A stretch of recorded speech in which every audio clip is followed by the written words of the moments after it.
President Moon Jae-in's New Year's press conference added more pressure on Parliament to craft a proposal for revising the Constitution. However, it won't be an easy, much less expeditious process, with rival parties at odds on a variety of levels, including the timing to the specifics. Kim Min-ji has the latest from the National Assembly.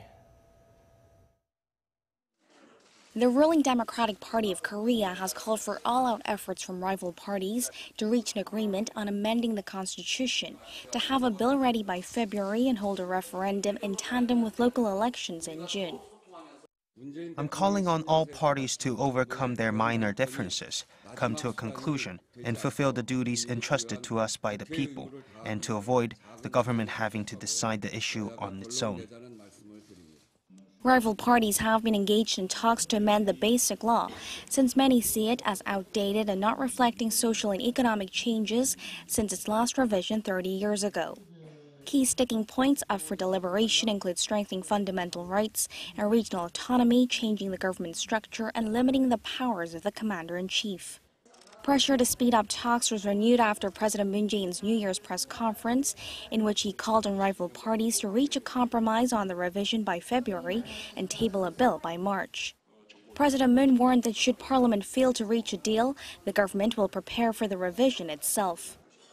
The main opposition Liberty Korea party was highly critical of the president's remarks, saying that it was clear he was seeking to inject his own ideas, adding that amending the Constitution is not something that can happen overnight. The president said that he does not wish to push his own thoughts on this process, but he said that he personally prefers a 4-year presidency. The center-left People's Party said that one of the key reasons to amend the Constitution is to limit the powers of the president so as to prevent corruption. But looking at the president's stance, they said it might be better not to amend it at all if they're not going to make the right changes. The reason that 80% of the people are in favor of revising the Constitution isn't to influence fundamental rights or regional autonomy.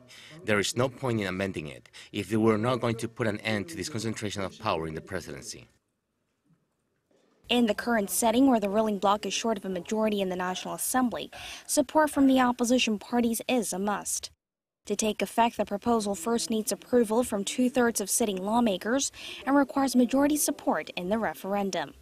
Kim Min-ji, Arirang News.